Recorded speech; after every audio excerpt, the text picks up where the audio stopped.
Last episode में हमने देखा कि कैसे पैसों की कमी को पूरा करने के लिए जियान ने स्क्रिप्ट ऑफ एलेक्जेर बनाकर ऑक्शन में बेच दी, जिसके बाद उस ऑक्शन यानी बोली में उसी के पापा ने वो दवाई खरीद ली। अब इस एपिसोड में हमें दिखाते हैं कि जियान के पास पैसों की कमी पूरी हो गई है, लेकिन उसके पापा से उसके भाई यानी जियान के चाचा इतनी महंगी डील करने पर लड़ रहे थे। लेकिन जियान उन सबको उल्टा यह कहकर फटकार देता है कि वो अपने बेटे की लेवल बढ़ाने के लिए कुछ भी करेगा और ऐसा करने के लिए वो अपनी संपत्ति तक को बेच देगा। अब उनकी ये सब बातें जियान भी सुन लेता है, जिसके बाद वो अपने पापा से मिलता है तो इमोशनल होकर उन्हें गले लगाकर बहुत रोता है और कहता है कि मैं जल्दी से जल्दी अपने लेवल्स बढ़ाकर 3 साल बाद होने वाले मैच को जरूर जीतूंगा। अब जियान बहुत खुश होता है, जिसके बाद वो अपने बेटे को स्पिरिट ऑफ एलेक्जेर देता है। अब जियान आज रात को ही लेवल बढ़ाने का डिसाइड करता है, लेकिन उसका मास्टर उसे जल्दबाजी न करने की कहता है, क्योंकि जल्दबाजी से उसकी हेल्थ पर बुरा असर पड़ सकता था। वो फिर अपनी ट्रेनिंग पूरी जी जान से करने लगता है और वैक्यूम पाम और फायर ब्लोइंग टेक्निक की बहुत प्रैक्टिस करता है और इससे उसके मास्टर भी उसकी प्रोग्रेस को देखकर काफी इम्प्रेस होते हैं, क्योंकि वो उनकी आशा से भी ज्यादा आगे निकल रहा था, यानी बहुत ज्यादा अच्छा परफॉर्म कर रहा था। अब जियान का मन लेवल 7 पर पहुंचने का था, लेकिन मास्टर कहते हैं कि वहां तक पहुंचने में तुम्हें 1 साल का समय लगेगा। लेकिन जियान को 2 महीने के अंदर लेवल 7 तक पहुंचना था, क्योंकि 2 महीने बाद उसके शहर में कमिंग ऑफ एज सेरेमनी है, जिसके अंदर उसे अपनी कैपेबिलिटीज दिखानी है। वही हमें नायान को दिखाते हैं, जो अभी भी एक पर्वत पर बैठकर मेडिटेट कर रही थी और 3 साल बाद होने वाले मैच के बारे में सोच रही थी। वहीं फिर जियान को प्रैक्टिस करते हुए 1 महीना बीत जाता है, जिसके बाद उसकी बहन उससे सुबह सुबह बुलाने आती है, जिसके बाद वो दोनों उस टावर के पास जाते हैं जहाँ सब अपना लेवल चेक करते थे। पहले जी जूनियर अपना लेवल चेक करती है, जिसमें उसका लेवल 9 था, लेकिन जब जियान अपना लेवल चेक करने जाता है तो हमेशा की तरह सब उसका काफी मजाक उड़ाते हैं। लेकिन फिर जियान लेवल चेक करने जाता है, जिसके अंदर वो अपना लेवल 7 पाता है। असल में इस 1 महीने में उसने अपने मास्टर की मदद से नॉर्मल से काफी ज्यादा हार्ड ट्रेनिंग की थी और पानी को भी अपनी प्रोड्यूस की हुई फ्लेम से उड़ाने की ताकत प्राप्त कर ली थी, जिसकी वजह से उसका लेवल 7 पर पहुंच गया था। अब जियान वैक्यूम पाम और फायर प्रोड्यूस करने में एक्सपर्ट हो चुका था। अब ये देखकर सब काफी शौक होते हैं और उसकी तारीफ करने लगते हैं। वहाँ एक लड़की जिसका नाम जीमाई है, वो भी अब जियान के साथ मिलकर प्रैक्टिस करना चाहती थी, जिसके बारे में वो जियान से पूछती भी है, लेकिन जी जूनियर उसे साफ मना कर देती है। अब जियान के पापा यानी जिहान की भी काफी तारीफ होने लगती है। वहीं दूसरी तरफ ये खबर जियाली भी हाउस के हेड तक पहुंचती है, जहां वो काफी ज्यादा उफान जाता है। लेकिन फिर उसका बेटा उसको इविल स्माइल देता हुआ एक प्लान बताता है कि 1 महीने बाद कमिंग ऑफ एज सेरेमनी जाएंगे और उसके अंदर में उसकी कमजोरी का पता लगा लेंगे और उसको आसानी से हराने में सक्षम हो जाएंगे। वहीं फिर 1 महीने बाद अब सेरेमनी स्टार्ट होती है, जिसके अंदर जियान को रिंग के अंदर बुलाया जाता है और अनाउंसमेंट की जाती है कि कोई भी जिसका लेवल 9 या 9 से नीचे हो वो जियान को चुनौती दे सकता है। जिस पर अब जीनिंग उसके सामने आता है और उससे लड़ने लगता है। जीनिंग वही है जो हमेशा से जियान को परेशान करता था और जिसके पिछले एपिसोड में जी जूनियर से ट्रेनिंग फाइट भी हो रही थी। अब उन दोनों में लड़ाई शुरू होती है, जिसमें पहले जियान दोगले ही करता है, लेकिन फिर अब उस पर अटैक करना शुरू करता है, जिसके बाद वो फायर ब्लोइंग टेक्निक का यूज कर उस पर एक ही अटैक करता है और उसी से जीनिंग हार जाता है। अब जीनिंग को बहुत गुस्सा आता है, क्योंकि लेवल 8 होने के बावजूद वो लेवल 7 वाले से हार गया था। लेकिन अब इस मैच में जियान ने क्योंकि अपनी फुल स्ट्रेंथ का प्रदर्शन दिया था और स्पिरिट ऑफ एलेक्जेर भी अब अपना असर दिखाना शुरू कर गई थी, इसलिए अब उसका लेवल वही 7 से 8 पर पहुंच जाता है, यानी वो अब लेवल 8 का योद्धा बन जाता है। जिसके बाद जीनिंग गुस्से में आप पीछे से उस पर वार करने आता है, लेकिन जियान इस बार फायर ब्लोइंग और वैक्यूम पंप दोनों का एक साथ यूज करते हुए उसे बहुत दूर फेंक देता है, जिससे वो बहुत घायल हो जाता है। वहीं जियाली भी मौजूद था, जहां वो अब अपने इविल प्लान को अंजाम देता है और उसे चुपके से एक हाईली कल्टिवेटेड मेडिसिन दे देता है, जिससे वो इंस्टेंट बहुत ज्यादा शक्तिशाली बन जाता है, यानी उसकी स्ट्रेंथ काफी ज्यादा बढ़ जाती है। सभी लोग उसको देख समझ जाते हैं कि इसने ऐसी दवाई खाई है जो उनके शहर में बैन है। वो उसको रोकने की भी कोशिश करते हैं, लेकिन जीनिंग के ऊपर गुस्सा सवार था, जिसके बाद वो सीधे जियान को मारने उसके पीछे दौड़ता है, लेकिन जियान उससे नहीं डरता और वो काउंटर अटैक करता है, जिसमें वो जीनिंग की हड्डी पसली तोड़ देता है। अब मैच बैन किया जाता है, जहाँ जीनिंग का फादर उसके पास आकर उसका हाथ चेक करता है। उसका एक हाथ बुरी तरह से टूट गया था, जिस पर वो जियान को फटकारता है, उसे एक क्रूअल आदमी बताता है। लेकिन वहाँ जी क्लैन के और भी लोग अब आते हैं, जहाँ वो जीनिंग की ही गलती बताते हैं, क्योंकि जो मेडिसिन उसने खाई थी वो उनके उसके शहर में बैन थी और अब उसको वो 3 महीने के लिए जेल में डाल देते हैं और जियान को विनर घोषित कर दिया जाता है। जीनिंग जीनान के चाचा का बेटा था, यानी उसका ही भतीजा था। वहाँ पर याफी भी मौजूद थी और वो भी जियान को देखकर काफी ज्यादा शॉक हो गई थी। वहीं सब अब अपने अपने क्लैन में लौट जाते हैं, जहाँ जियाली भी काफी ज्यादा आग बबूला हो रखा था, क्योंकि एक साल में लेवल 1 तक पहुँचने वाला इंसान उसने पहले कभी नहीं देखा था। असल में जियान की ताकत डे बाय डे बढ़ती जा रही थी, जिस वजह से जी क्लैन मजबूत हो रहा था। और अगर ऐसा ही चलता रहा तो अगर उसकी शादी 3 साल बाद ना भी हो पाए तब भी जियान इतना शक्तिशाली होगा कि वो अकेले ही सभी क्लैंस पर डोमिनेट कर पाएगा। इसलिए उन सभी को जियान से डर लगने लगा था। लेकिन अब भी उसका बेटा फिर से उन्हें चिंता न करने की कहता है और उन्हें एक आदमी से मिलवाता है। उस आदमी का नाम लियू जी है और वो हालांकि बहुत अय्याश किस्म का आदमी है, लेकिन जियाली बी की अगर कोई मदद कर सकता था तो वो ही आदमी था। जियाली बी उससे जी क्लैन को डिस्ट्रॉय करने में मदद मांगता है, जिस पर वो मान जाता है, लेकिन अपनी एक शर्त रखता है कि अगर वो उससे ऑक्शन हाउस के इंचार्ज या फाई को लाकर उसे देगा, यानी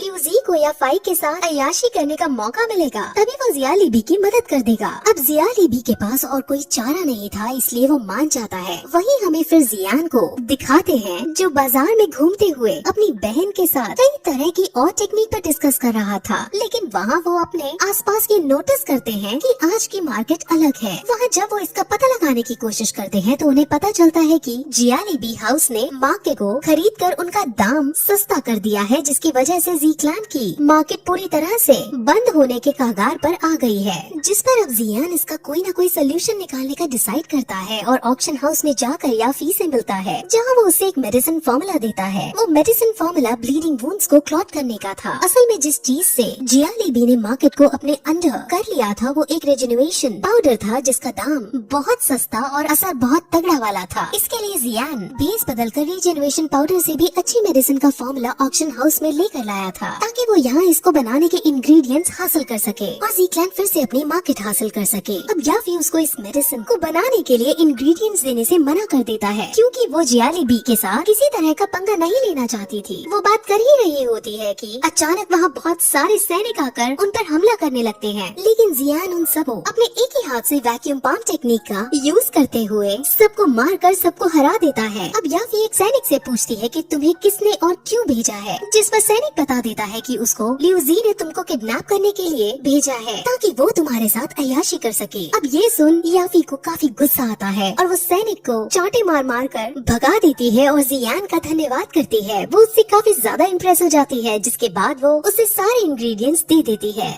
जिस पर अब जियान इन सभी को जी क्लैन को देने को कहता है। याफी पूछती भी है कि तुम्हारे जी क्लैन के साथ क्या संबंध है और तुम कौन हो, जिस पर अब जियान अपना मास्क हटाकर उसे अपना फेस दिखा देता है और उसको देखकर याफी बहुत ज्यादा खुश होती है, क्योंकि वो पहले से ही उसकी फाइटिंग स्किल्स से इम्प्रेस रहती थी। वहीं जियाली भी लीजी की इस हरकत पर बहुत गुस्सा होता है, क्योंकि उसे डर था कि अब उसका ऑक्शन हाउस में एंट्री बंद ना हो जाए। लेकिन उसका बेटा बताता है कि उसने हमारी एंट्री बंद नहीं की, लेकिन हमारे खरीदे जाने वाली चीजों के दाम 5 गुना ज्यादा बढ़ा दिए हैं। वहीं अब जी क्लैन के सभी बड़े लोग ऑक्शन हाउस में कुछ ऐसा सामान ढूंढने का प्लान बना रहे थे जिससे वो रीजनरेशन पाउडर को टक्कर दे सके। कि तभी वहाँ याफी उन सभी इंग्रेडिएंट्स को लेकर उनके महल के अंदर आती है, जहाँ वो उन्हें इन सभी इंग्रेडिएंट्स को देने की बात कहती है। जी क्लैन के पास वे पैसे नहीं थे कि वो ये सब खरीद सके, लेकिन याफी उन्हें बताती है कि ये अब इन ओल्ड मास्टर का गिफ्ट है जो तुम्हें वो देना चाहते हैं। अब फिर उनके सामने ओल्ड मास्टर आते हैं, यानी जियान भेस बदल कर वहाँ आता है और वैक्यूम बाम की मदद से वो उन इंग्रेडिएंट्स का यूज करके वही उन सभी के सामने मेडिसिन बनाने लगता है, जिसके बाद मेडिसिन तैयार हो जाती है और वो कहता है कि इस मेडिसिन से ब्लीडिंग वुंड बहुत जल्दी क्लॉट होने लगेंगे और रिजनरेटिंग पाउडर इसके सामने कहीं खड़ा भी नहीं हो पाएगा। अब जी क्लैन इतने बड़े गिफ्ट को हासिल ऐसे ही नहीं कर सकते थे और वो मना भी करते हैं, लेकिन ओल्ड मास्टर कहता है कि ये सब मैं तुम्हारे बेटे जियान की फाइटिंग स्किल्स को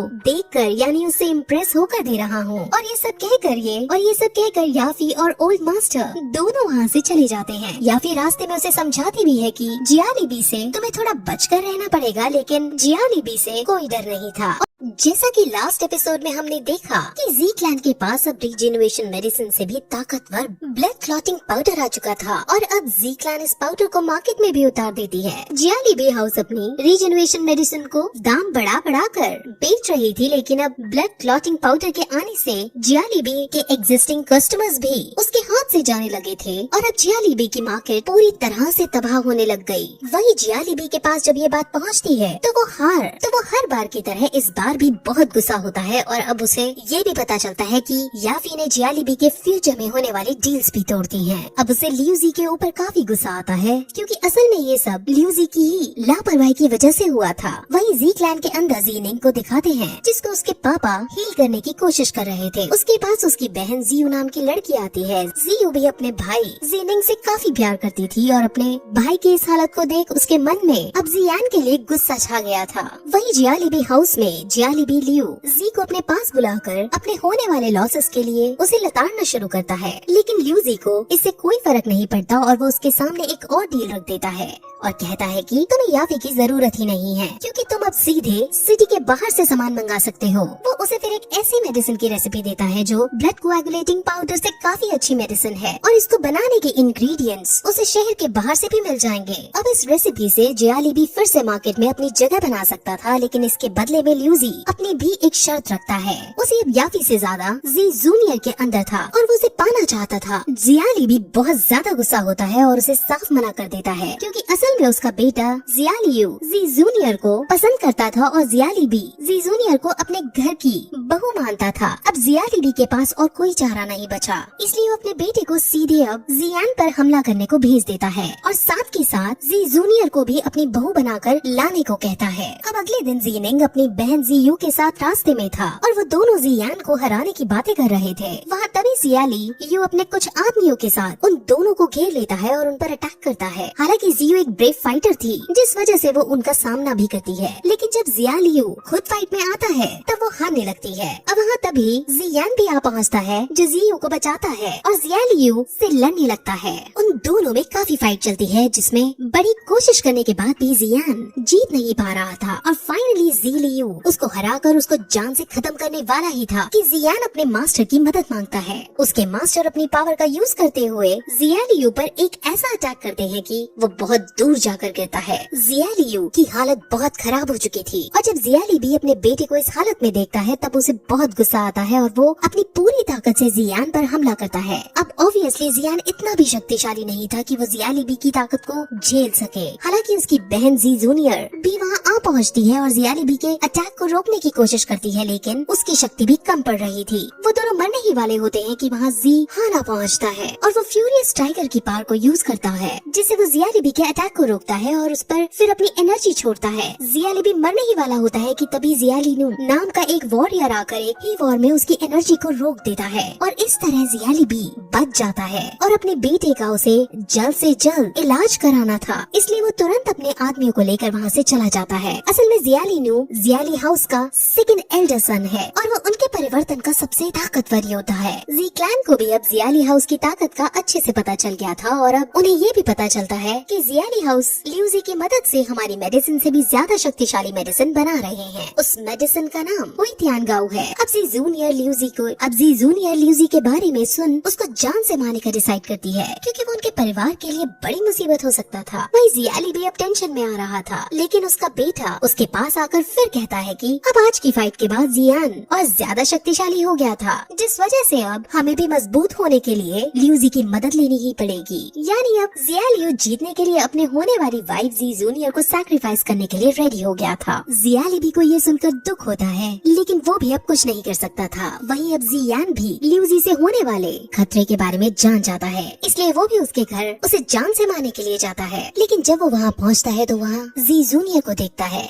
जिसने अभी अभी सीक्रेट टेक्निक का यूज करते हुए लियूजी को मार डाला था। सीक्रेट टेक्निक बहुत खतरनाक टेक्निक थी जिससे अब जी जूनियर पूरी तरह से पावर ड्रेन होकर थक जाती है और बहुत वीक भी हो जाती है। जियान अपनी बहन की इतनी इंटेंस पावर को देखते बहुत सरप्राइज होता है, लेकिन अभी के लिए उसके मास्टर उसको जी जूनियर से मिलने से रोक देते हैं क्योंकि जी जूनियर के अंदर अब बात करने की भी एनर्जी नहीं बची थी। वही जियालीबी को लियूजी के मरने की खबर आती है और वो समझ जाता है कि इसमें जी क्लैन का हाथ है। अब जियालियू डिसाइड करता है कि वो लियूजी के मास्टर को लियूजी के मर्डर की खबर बताएगा और लियूजी के मास्टर की मदद लेगा। लियूजी के मास्टर ने ही लियूजी को ये खास मेडिसिन बनाना दिखाया था, जिस वजह से वो उसको अपने पास बुलाना चाहता है ताकि वो मेडिसिन तैयार कर सके। अब जियालीबी फिर जियालिनू को इस मेडिसिन के इंग्रेडिएंट्स लाने को कहता है, जिसके बाद वो अपने कुछ आदमियों को ले मेडिसिन के इंग्रेडिएंट्स की खोज में निकल घायल जाता है। वहीं जियान याफी के पास पहुंचा है और उसे सारी बात बताता है कि वो लोग हुई तियानगाओ नाम की मेडिसिन बना रहे हैं और उसके लिए इंग्रेडिएंट्स ढूंढ रहे हैं। जियान फिर ये भी पूछता है कि वो तुम्हारे पास आए थे क्या इसकी मेडिसिन लेने,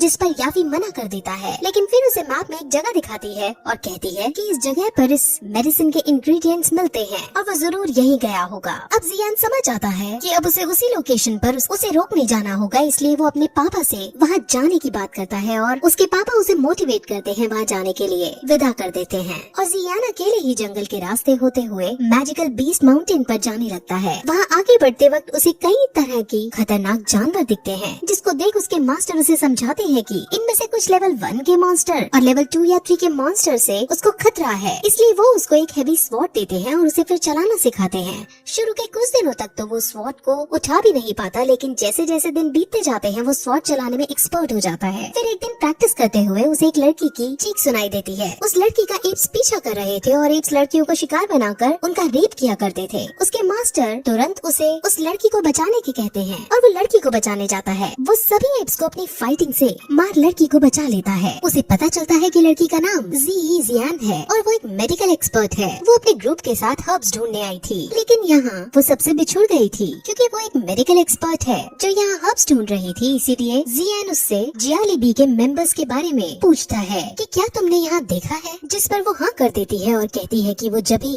उनके बारे में बताएगी जब वो उससे अपने ग्रुप के पास वापस छोड़ आएगा। जियान मान जाता है और वो दोनों उसके ग्रुप को ढूंढने लगते हैं। वहाँ उन्हें फिर से किसी आदमी के चिल्लाने की आवाज आती है और वो दोनों वहाँ जाकर देखते हैं कि वो उसी लड़की का ग्रुप था। वहाँ पर भी अब कुछ मॉन्स्टर्स ने अटैक कर दिया था। जियान उनकी मदद करने जाता है और मॉन्स्टर्स से लड़ता है। वो दोनों मॉन्स्टर्स को मार डालता है और बाकी फिर खुद वहाँ से भाग जाते हैं। उसे अपने मास्टर से पता चलता है कि इन मॉन्स्टर्स के अंदर एक कोर होता है जिसकी बाजार में बड़ी कीमत होती है। वो तुरंत उस मॉन्स्टर की खोपड़ी चीर कर वो कोर निकाल देता है। ये देख जियान उसे कहती है कि तुम हमारे साथ मिल हमारे ग्रुप की मदद करो, तो मॉन्स्टर्स को ऐसे ही मारना और कोर हासिल करके हम तुम्हें अच्छी कीमत दिला देंगे। लेकिन जियान उसे मना कर देता है क्योंकि उसे जियालिबी के मेंबर्स को रोकना था। वो अब उससे उनकी लोकेशन पूछता है, जिस पर वो अब भी लोकेशन नहीं बताती है और कहती है कि जो हमारे ग्रुप का लीडर मुली है वो बहुत बुरा है, मुझे उस पर बहुत शक है और मैं अभी सेफ नहीं हूँ, इसलिए जब तुम्हें मुझे सेफली मेरे विलेज तक पहुँचा दोगे तभी मैं लोकेशन बताऊंगी। अब जियान ऐसा नहीं करना चाहता था, लेकिन जियान की मासूमियत को देख और अपने मास्टर के समझाने पर वो मान जाता है। अब आज के लिए वो उनके ग्रुप के साथ ट्रैवल करता है, जहाँ जियान का मास्टर उसे अलग अलग हर्ब्स के बारे में जानकारी देता है और उसे मेडिसिन के बारे में सिखाता है। वहीं उसकी मूली से भी बातें होती हैं, जहाँ मूली उसे अपने ग्रुप का लीडर बनाने का ऑफर देता है, लेकिन जियान थैंक्स कहकर इस ऑफर को ठुकरा देता है। मूली से बातचीत के बाद उसे मूली एक साधारण इनोसेंट आदमी ही लगता है। कुछ देर बाद जियान से मिलता है, जहाँ वो उसे एक गुफा की तरफ इशारा करते हुए बताती है कि इसके अंदर खजाना है और फिर जियान की उसको निकालने में मदद मांगती है। जियान खजाने के बदले उससे उनकी लोकेशन का पता मांगता है, जिस पर जियान मान जाती है। गुफा जिस पहाड़ पर वो थे उस पहाड़ के नीचे वाले पहाड़ी पर थी, लेकिन जियान अब ज्यादा देरी न करते हुए जियान को पकड़ उसके साथ खुद नीचे कूद जाता है और फिर यही ये एपिसोड खत्म हो जाता है।